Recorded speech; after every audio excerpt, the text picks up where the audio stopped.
Well, hello there. Welcome to the Leadership Talk Show. I'm your host, Victor Vogel. I'll be with you for the next 40 minutes. And I'm really kind of excited to be here tonight because tonight, after 6 weeks of giving you a whole bunch of information about the backgrounds and the traits and the behaviors that leaders ought to have, tonight I'm going to help you simplify how to get there. Isn't that cool? That's really cool. And I'm looking forward to doing that with everybody. So let's see if there's anybody out there who wants to join us. Just kind of set up here for a little bit and kind of wait for a minute to see if anybody pops on the screen. Let's go over the rules just basically so you understand those. There's really only two of them. One, we try not to provide any personal names or company names when we're talking about leadership behaviors or leadership in general. If we get anybody on here who wants to chat, also, this is not the place. This seems like this is the era of grievances. Everybody's got a grievance. Well, this isn't the forum for doing that. We're really just trying to help people become better leaders and looking for behaviors and input from people about leadership behaviors. If you have a grievance or if you have a problem with somebody, even if it's a leader, um, there are forums to handle that. And so I'd like for you to kind of restrict any of that information. But we have a lot of information, so I'm going to pretty much get right to the topic quickly. And then if somebody joins in, we'll take a second and bring them on board and let them talk. Certainly, people can join by going to my Facebook page. Let me get up and kind of share my screen here for a second. Um, Let me go over here, get over here to my Facebook page. There we go. Kind of want to, you can find out how to actually join the show by simply going into the events area, and then when you get in there, you'll be right here. And for every week that I do the show, there's a little place called location, but the ID for how to get into the show, the link for to get into the show is right here. So you can find that right at that point. So let me move over and let's talk a little bit about what I want to get into tonight. So if we have some time afterwards, we can talk about it a little bit. Now, we've been through 6 weeks. It's hard to believe, but 6 weeks of some pretty in-depth information about leadership. And if you haven't figured it out by now, leadership is not a position, it's a profession. There's a tremendous amount of things that you have to know and be able to do and integrate successfully to inspire people to follow you and go down the direction you want them to go and achieve what they want to achieve, whether that's in a profit organization, a nonprofit organization, a church, a club, whatever it might be. And you don't necessarily have to hold a position to be a leader. That's the other aspect to it too. I mean, you can be an informal group leader that's kind of grabbed a hold of the reins and is pulling everything together. I've seen that happen in a lot of different scenarios, from home churches all the way up to large organizations that meet on a regular basis to talk about whatever. Now in Facebook, you get all these groups together. You could be a leader in a group on Facebook. So, you know, uh, leadership has there are a lot of avenues where a person can hone and develop their leadership skills, that's for sure.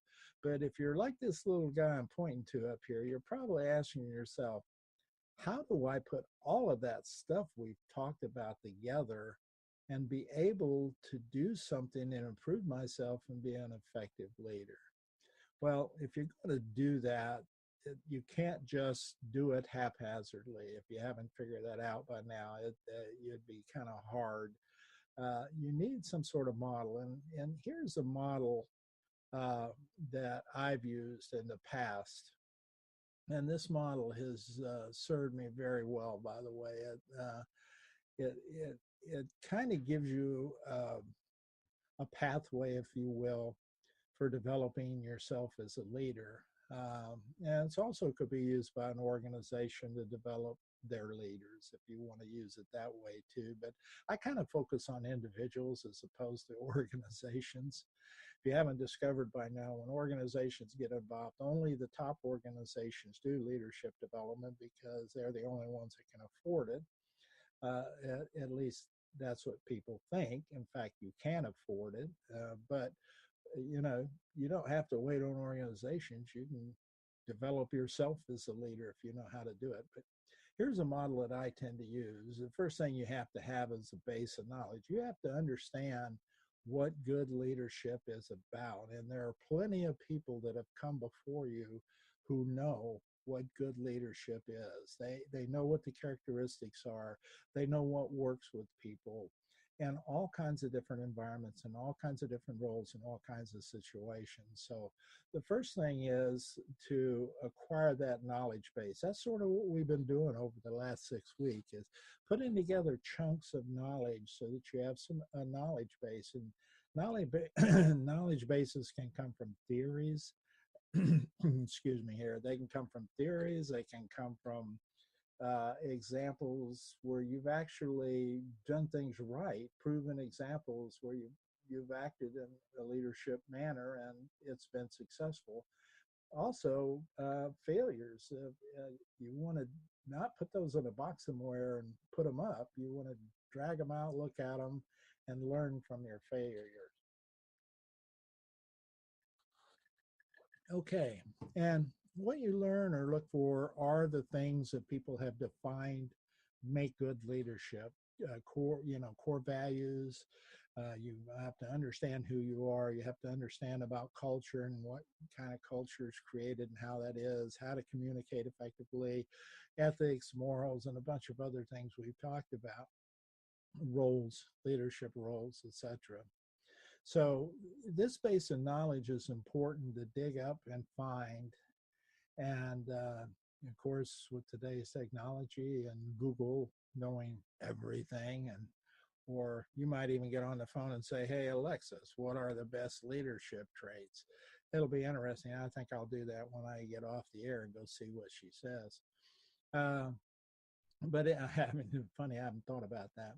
But anyway, you want that base of knowledge. There's a lot of it out there. What you want to make sure when you find this knowledge is that it's one, well researched and very valid. It's been proven to be correct, is very reliable, it's consistently correct, and it's been used over time where a lot of different people have used it and researched it, using it in different ways, and it still pans out. So culture is one of those things that we know has been researched a lot through time, and there's a lot to say about culture, and a lot of people use it in a lot of different ways. So that's part of what you're looking for, is validity and reliability, consistency, and the fact that it's a well-known process that a lot of other people use. Once you have this information identified or aligned, it kind of gives you what the ideal leadership characteristics ought to be looking like. And I don't want to say they're 5, 10, or 12 or anything like that. There are a variety of them. And it's a very complex professions variety. So the next thing is you have to assess where you are against what that ideal looks like. And you do that through self-analysis and analysis from other people and their perspective. You take that information, you analyze it against what you know over here is proven correct, and then you create some sort of development plan. And some instruments that you might use to assess might be the Thomas Kilmann conflict mode instrument, the organizational culture inventory, that should be just be one eye, and it's a leadership assessment instrument. The MBTI is a personality profiling, and the five-factor personality test is a personality profile. So all those things we talked about over the last 6 weeks, there's some things there that touch on culture and conflict and personality, and power bases are intertwined in all of these issues also. So now you've got a pretty good idea. So you assess yourself, you doing that from a lot of different angles, okay? And you're kind of comparing that against what is sort of the accepted best practices over here, and you see if there's a gap. And if there is, your job is to try to figure out how to close that gap by becoming better, moving where you are closer to best practices. So once you do that, you have to have some sense of application to put that into gear. So you have to identify your leadership style, and there are a lot of tools that you use to put your applications into practice. There are team sessions, there are performance appraisals, there's training sessions, there are strategy sessions, and conflict scenarios. All of those things are out there where you're going to actually be applying these changes that you say that you wanted to make that make you closer to a best practices leader. And you establish the some sort of measurement criteria to say, hey, I'm progressing or I'm not progressing. And so that kind of process is a plan, if you will, an application plan for making all that happen. And of course, then once you have this going, you've got your knowledge base, you know where your gap is, and you've got stuff into place, and you're looking, and you kind of need to know how you're doing. And that's where the feedback process comes in. And that's really just pretty much going back and using this assessment process to see if the changes you were making actually happened while you were applying them through this process. And then once you get that information, you put that back into the system, and it comes back over here and makes changes to or improves the best practices area. So this is kind of a looping model, and if you do it correctly, what you have is each time you come back and go through the cycle, you'll be raising the bar or learning something new and doing something better, and that's called continual leadership development. So that's in the process. Now, the good news is with all of this over here, this base knowledge, the assessment process, some methodologies for putting this into gear in a way that can be done effectively and makes sense, and a feedback model. You would have to design all of these yourself. But tonight, I have a tool that I've used for well over 20 years that I tell you right now combines all of this stuff. I worked for years and years looking at all the individual aspects of what I taught you over the last 6 weeks. And I've found that during that period of time, it was very difficult digging out, but I found a particular program that encompasses all of this and pretty much does it for you, which makes it really nice and is simplified. And I'll let you know what that is in just a second. Now, I want to focus on the assessment process because that's the core root of where all this is. You have self-analysis, and you really want to put in analysis from others, and others could encompass your bosses, your subordinates, your peers, just a whole bunch of other people, depending on who you identify, know you well enough to say something about whether you have these skills where they need to be or if you have shortfalls in them. So this assessment process, if you select the right one based on those criteria I gave you earlier, can come with the knowledge base already in place, the assessment tools already in place, a methodology for applying those tools, and a feedback process that works all in one. And I want to tell you about that. Before we move on, I felt the need to provide you a small disclaimer about the company I'm about to show you. I use this company for 25 years as a client of theirs, and they have done exceptional work from the early phases when I started with them all through my leadership development career. And I've seen what they've developed. I've seen it grow and to what it is now, and it is an exceptional leadership development tool and one I recommend highly. I do not work for this company. I am not affiliated with this company in any way at this point in time. And so I wanted to let you know that, so as I go through the explanation, I get excited about telling you how good this company is. You need to know I'm not marketing the company and I'm not selling it. I'm just sold on their product. So as a user, as a client. So just want to let you know that. So now let's get back to the presentation. Human Synergistics is the pioneer in developing organizations. We try to help individuals and teams understand more about themselves, but also to make themselves more constructive and more effective. We're behind a lot of successful award-winning organizations. For example, IBM won the Lean Best Practice Award. Our long-term client, Sask Central, was selected as the best workplace in Canada. And another one of our international clients won CEO of the Year. We're measuring culture and leadership locally, but we're also doing global projects. That is in line with our founder's philosophy. He wanted to make the best development tools available to everyone. Dr. Lafferty, the founder of Human Synergistics, he was a trailblazer, and then Dr. Cook came onto the scene. So I got this idea. I'm going to write a survey to measure what's rewarded. But when I started thinking about it, I was saying, you know what we're measuring here is, it's almost like culture. And I named it the Organizational Culture Inventory.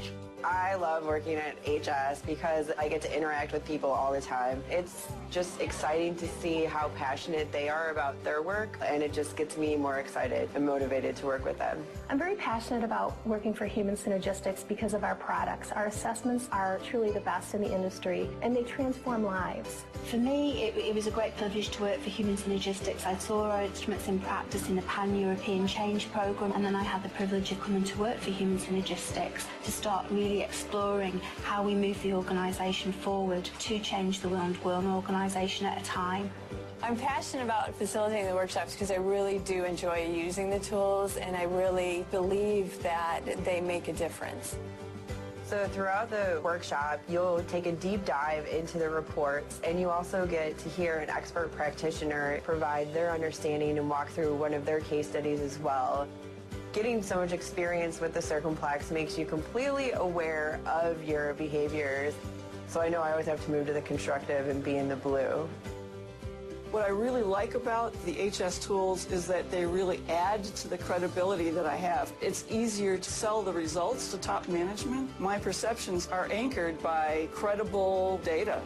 We've looked at thousands of organizations to find that, yes, constructive cultures do lead to satisfied employees, profitability, engagement, high quality, lower accidents. So having these world-class products that have been translated into over 25 languages in some cases really sets us apart. We'll do a survey, and 2 or 3 million people throughout the world will be answering our questions. I think it's an exciting thing to be doing. It's really exciting to see how we are making a difference by using our assessments. We're not just changing people's work lives, we're changing their personal lives. This can help anyone. When it comes to leadership and culture development, all organizations can benefit from Human Synergistics products and services.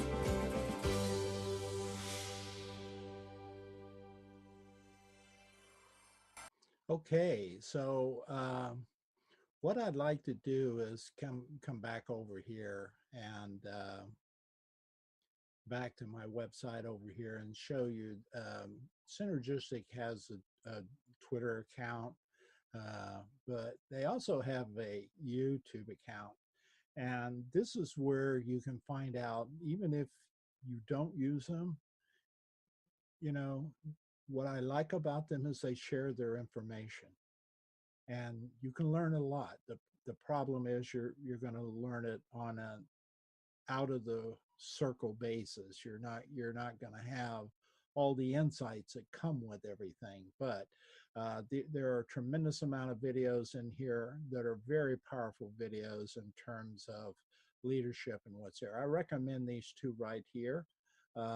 Primarily because they provide some insight into the thought process about the qualitative and quantitative process. And I will tell you this: uh,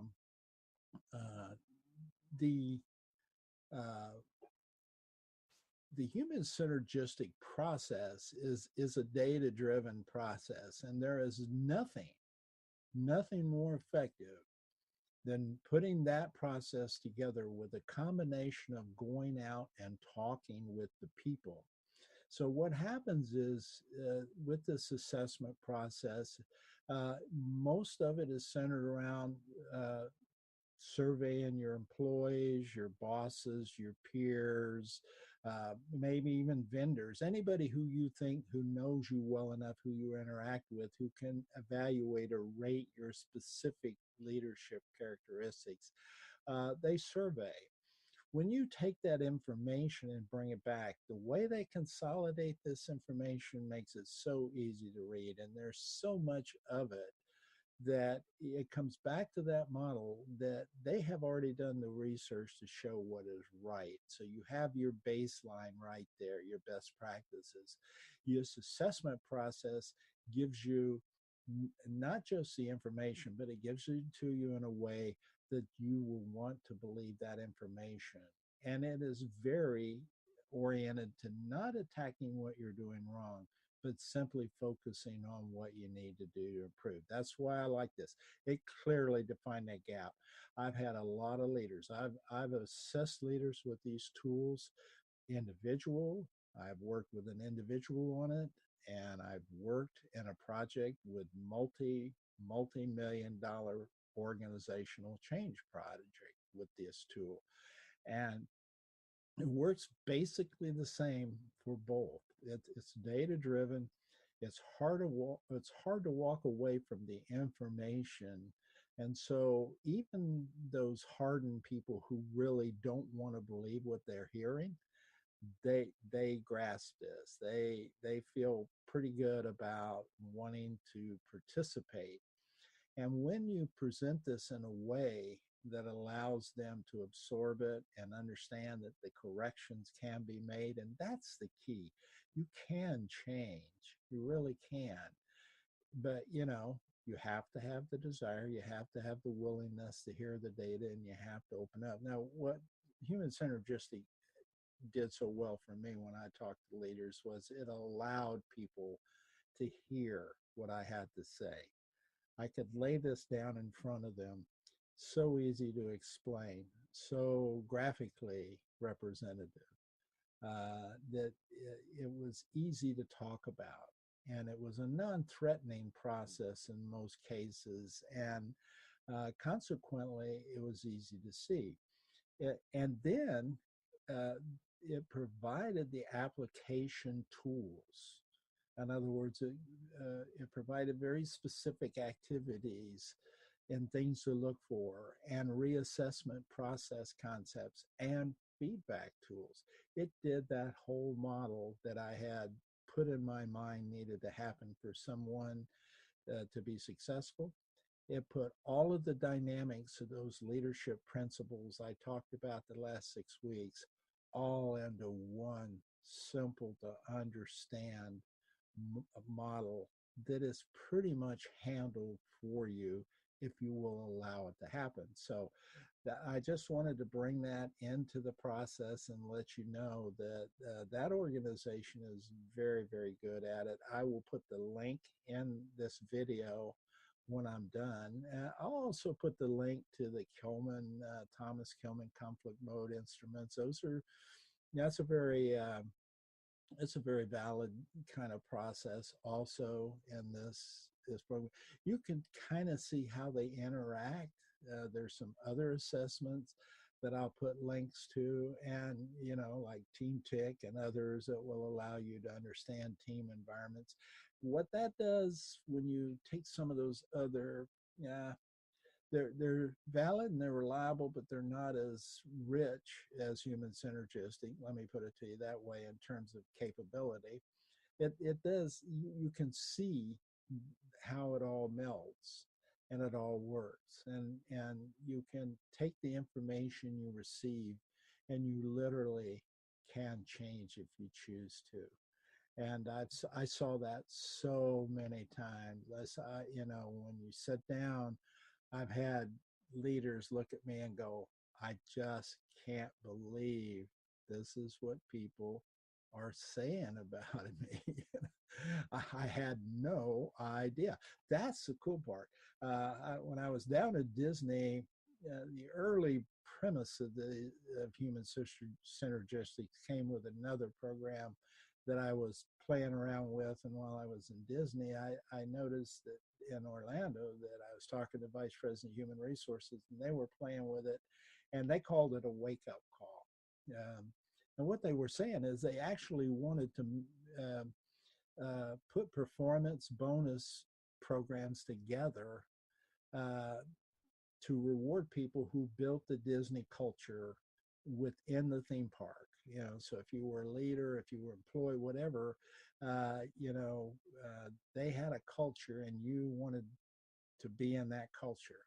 And they were trying to incentivize that, and they were having a real difficult time. And he was telling me that the early development of human synergistics was a model that they were looking at, and I actually was able to use that and convince certain leaders that if you wanted to make this culture change, particularly in, say, a European culture or somewhere else, um, an Asian culture, wherever that culture might be, if you happen to be a company that was international, you know, this was a model that would allow you to do this. And human synergistics was also very much it was becoming, at the time I was used, just becoming more and more attuned to the international world and being printed in different languages. So it made it kind of nice. And you think about, I use them and I say, well, I look at people like our government leaders right now, and I can almost peg them on the circumplex just looking at their behaviors from Twitter and videos and speeches. You can just take certain words, and after you been involved with it a little bit, you can almost pick out those behaviors. They're so visible. You become so attuned to them, they become second nature, and that's what you want to have happen as a leader. You want to be able to sense that kind of information so you can see how your employees are reacting, or etc. You also, I come from a Christian background, and one of the things that I've always found fascinating that the Bible had taught me was you want to be exhorted. You should desire to be exhorted. If somebody cares about you, they'll want to exhort you. Okay. And this process very much does that in a way that I felt comfortable all through the Bible. I felt, you get exhorted, you hear that all the time. But what you don't often pull together are the points around that, and that all of that exhortation, whether it is your need to give it or your desire to receive it, is all in a big bubble of grace. So, and this program, this process puts all these tools together and makes that happen. So I just wanted to say that on this show. You don't have to go do that. I'm not marketing it. I'm not selling it to anybody. I will tell you, after 20 years of using it and watching it grow, I can't think of anything else better out there on the market right now, and have it for a long time. It's kind of like if I find something I like it and it works, I kind of want to stay with it. So I used it a lot. So kudos to all those people, Dr. Lafferty cook, and he had a tremendous staff to pull all this together. I mean, the lady I worked for, Mary, was, you know, I don't think I've ever had a situation where I didn't call up and say, hey, look, I need you to do this. And she goes, well, I don't, you know, I don't know if we can do that. I'm going, well, see if you can. And she did it. So their service side of it is very good too. So you don't have to, but I'm telling you right now, if you want to find out about your leadership style, and you want to do it as a leader individually, if you want to do it as a team, if you want to do it as a group, if you want to do it as a department, if you want to do it as a company and an industry, and frankly, if you're a government, it'd be really nice. You know, I wish we could whip this into Congress, the President of the United States and all of his staff. It'd be really good if we could get them to buy off on that. We'd see a lot of information pop up that would wake people up, and hopefully we could be better at it. Don't hold any hopes out for that, but just in case. All right. If there's anybody out there that wants to pop in on it, you're certainly welcome to jump in and join me. I don't want to hang on the air and just chit chat. I do want to say the information that we covered was necessary for you to understand so that you could see the complication of leadership and you could see the need to begin to understand this information, because you know, it's like French and Raven says, one of those issues that is a strong power base that people react to positively is expertness. Well, that includes your knowledge about leadership, not just about the activities you're doing, but about leadership in general. So the more you know about that, the better. Now, I would say this, and this isn't often, even in human synergistics, is not often touched on, but I feel like it's critical. And I used effectively in some cases, and that is taking this concept down to the employees, okay? Because if employees understand this information, they know how better to relate to leadership.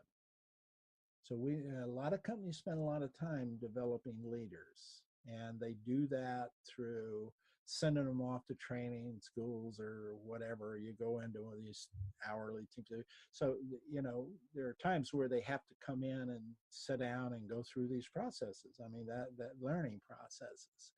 Now, the transference of that is the killer, and most of the time, and that's why the ROI on training is not very good unless you have something like Human Synergistics. It's facts based, and you can compare it directly to things like profitability, turnover, you know, accidents, improved performance, improved output, things like that. And I did that, and that has worked very well in the past. But the key here is, if employees know this, if they understand these dynamics also, they can begin to get a sense of what should be. I mean, there are people who may have never experienced a good inspirational leader, but they have to work in these environments. And so they kind of just accept what they see, and it becomes the norm. And that's the danger of where we are in leadership. And that's why I'm doing these programs and why I'm out there talking right now, because we have such a void of leadership. I mean, real leadership, good leadership. And that's because only the biggest companies can afford, you know, large leadership development. Although, like I said, you can actually talk to Human Synergistics and get this down to a reasonable cost for an individual. You know, that's what I liked about them. I mean, they could service me on a multi-million-dollar project or a person. Okay, and they work just as hard on either side of it. But what I am wanting you to understand is that if employees understand this information, if you talk about If you sit down and just over coffee in the cafeteria with your employees and just say, here's what I'm discovering about leadership. I'm not sure I'm in here doing this. And you get a constant feedback. It's almost you get the feedback going without necessarily the assessment process, or you get the assessment process, but you get the added value of having employees tell you exactly how they feel because you create an environment where they open up to you. That is a very, very powerful. That combination of having the human synergistic database kind of 360-degree confidential assessment, and then the ability to create from that an environment where leaders can allow employees just to come and talk to them, that is groundbreaking. That is phenomenal. That is what makes a great, great inspirational leader. And you will be surprised how much you can find out about this. Now, I hope you take this and share it, spread it around. I promise you, you won't be disappointed in these guys. Again, I'm not affiliated with them. I'm not making any money off of this deal. I'm not interested in making money off of this deal. I'm simply trying to get things into people's hands that will simplify leadership development in such a way that they don't have to go out and spend hours and hours and hours and hours wandering out and around in the weeds when they could come down to a nice, clearly single linear path cleared out that will take you down to the right leadership traits that you need to have to be successful. Please pass this around, this video around. I'm looking for people who might want to come on and just sit and talk to me about leadership around all of these areas that we've talked about the last 6 weeks. I'd love for someone to get on who really is excited about the ethics and morals and leadership. It's something I'm very interested in right now that I see as extremely void, specifically in our government, and it's creating quite a divide in our government.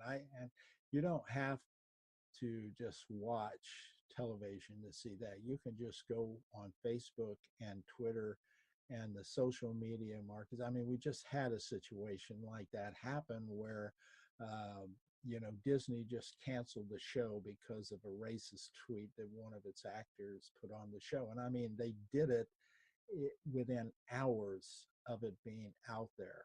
I mean, millions and millions. You had Starbucks that has just decided to spend millions and millions of dollars to train people in bias relationship.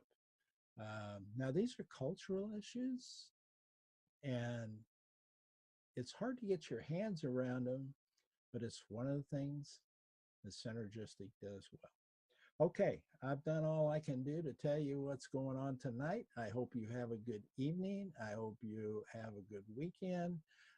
Next week, we're going to talk about a different topic area. I'll let you know what that is. Go to my website, join my Facebook group, The Leadership Talk Show. It's all over Twitter. It's all over everywhere. You have a very good evening.